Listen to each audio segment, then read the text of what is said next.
Mama has modeled so many things for me in my life, and it's been fun to sit down and reflect upon some of those godly qualities, Mom. You have reflected sacrifice for your children. I really don't remember it, but I know that when you and Daddy had very little in your pockets, and you knew that I was experiencing some eye issues, that you and Daddy took me to Johns Hopkins in Baltimore. Only the best for your girl. You have modeled life outside the box, Mom. We brought that frozen rabbit to you and stood around and watched you put that little rabbit in your oven on warm, and he came to life. You bottle-fed bird dog puppies. You have really demonstrated again and again life outside the box. You modeled quality time. You read to us many hours, Bible stories, nursery rhymes. We can quote them to this very day. You modeled femininity in fashion and little touches of grace. You always fixed up for Daddy as he would come home on Thursdays or Fridays, and I loved to watch you put on your red lipstick. You've modeled a love for your Clemson Tigers, and that's been carried on now for 3 generations. Your children, your grandchildren, and your great-grandchildren. You modeled being a loving and devoted wife. Daddy was the love of your life, and you were of his. And I got to witness that for 17 years. You modeled a strong work ethic, Mom. Always.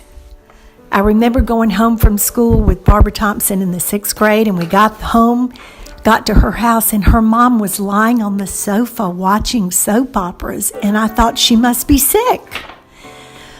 I never saw you lie down until the evening, until the work was done.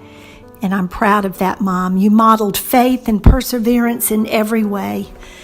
Many challenges, always faith and perseverance. You modeled how to be a Southern lady before it was a popular t-shirt. You've modeled social grace. Circumstances, I have seen you walk into a room where circumstances were tough and a little awkward, and you always have demonstrated such Southern grace and charm, and I have watched that in you. So proud. Sensitive parenting.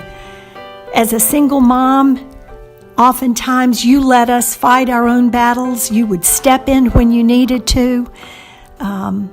And you celebrated with us those victories, supporting me from behind with great advice when I asked for it.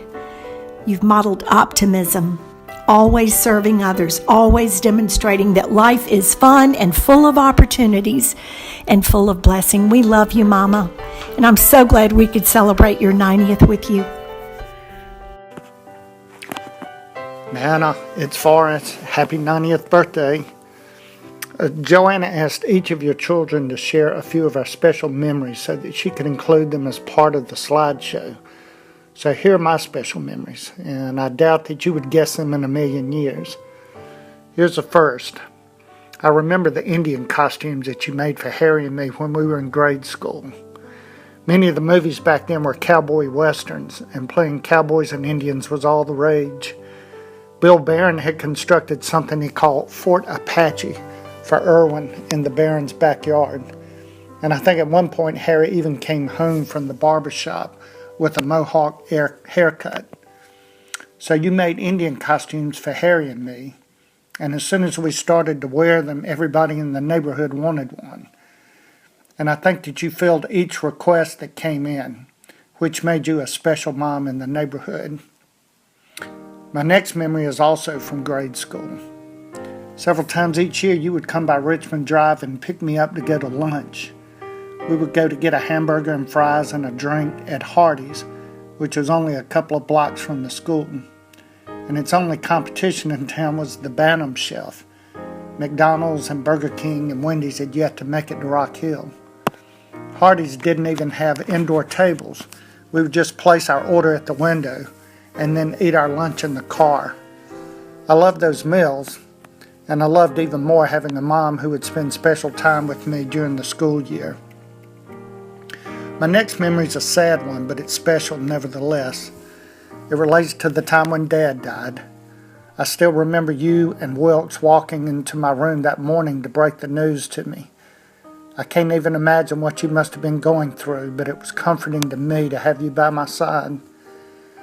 And I still don't know how you got our family through that first Christmas, which was just over a month later, but somehow you did. I'm convinced that God gives women much more strength than He gives to men, because there's no way I could have done for my family what you did for yours. I could go on, getting us tickets to the ACC basketball tournament in Charlotte, Thanksgiving dinners at Joe McCauley's, beach trips with Wilkes and Helen's family at the Green Shell, and then at the Fran Marais, and then at Al's Pals and Baker's Dozen. I've certainly been blessed with a wonderful mom and a wonderful family. I hope you feel the love for you here today at your 90th birthday, from your children and your grandchildren and your great-grandchildren. I'm already looking forward to when we celebrate your 100th birthday. Happy birthday again, Mom. I love you. Happy birthday, Mom. When Joanna sent out a request for all four of us to maybe do a quick little voice memo, I thought, I'm going to come up with 5 things that I love the most about Mom. And it was easy to do, and there were themes that covered lots of things. It could be more than 5, but I've decided number 1 is that you're always positive and joyful. And number 2, you're up for any adventure. Like I remember 2 years ago, we got up at 5 a.m. and you and me and Merritt went to Clemson for the national championship parade. And I think Merritt got more likes on her Instagram with Nana's video at the parade than any other post she's ever gotten, and we love that. I love that every meal is the best meal, every vacation is the greatest, every football game is the most exciting. I love your positiveness. I love that you always are serving from a young age until even now. You've taken countless people to the doctor or to appointments, or you've taken bread or gone grocery shopping. And that has been a great influence on me.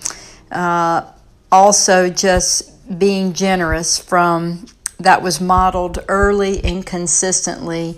And I know even before my life, you and Daddy set that example. And I truly know that Dean and I think our greatest joy is helping others, whether that's somebody that we know or don't know, or our children. You always got more joy out of giving me a new top from Talbot's than getting one for yourself.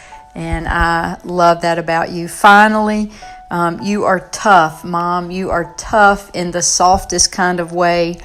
And I remember Harry saying at your 80th birthday party on our porch in Huntersville that, in a moment, your life changed in 1967. And he said it more beautifully than I will be able to, but you just kept going. And I know there were just incredibly tough years, but I never knew it because you just kept taking us on vacation, kept doing what you did day in and day out, and that's a toughness that I will appreciate forever, and my children and even their children's children.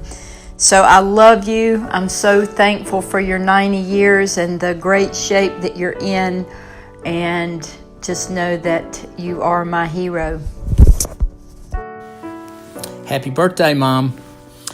And greetings to the group from the Harry Emerson branch of the family tree.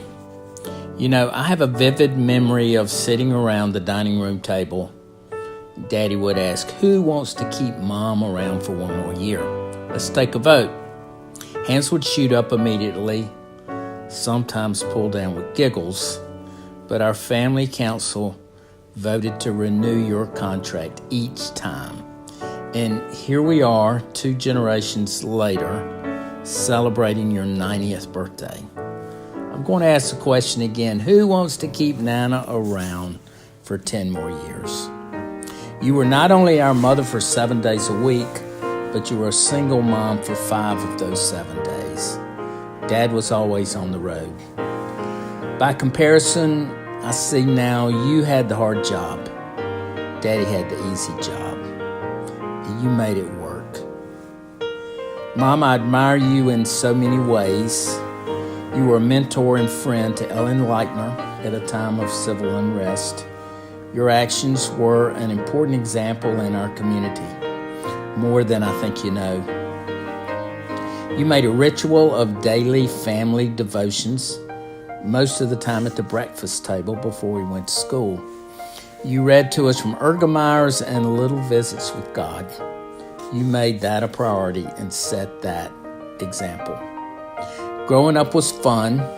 I remember a cold, dark night in 1959. You dragged the 3 of us to the top of a dead-end dirt road, that was Thornhill Avenue, to watch the Russian satellite Sputnik cross the sky. Picnics to the May Court at Winthrop with the Givens, family hour at the YMCA. It was all fun. Can I just say your cooking was awesome. Grandmother Emerson's 3-step pound cake, Lena's Swedish meatballs, Dot Klein's chest pie, and of course Mayhill's infamous German chocolate cake.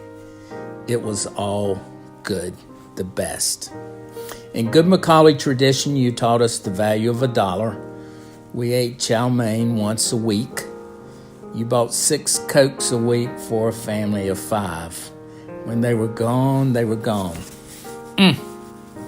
So 90 years setting the example for us, living a faithful life. Even today at Westminster, you are still giving. Ralph Waldo Emerson said, "What lies behind us and what lies before us are tiny matters compared to what lies within us." Nana, I love you. We all love you. We celebrate this occasion with you, and a piece of you will always lie within us. Happy birthday.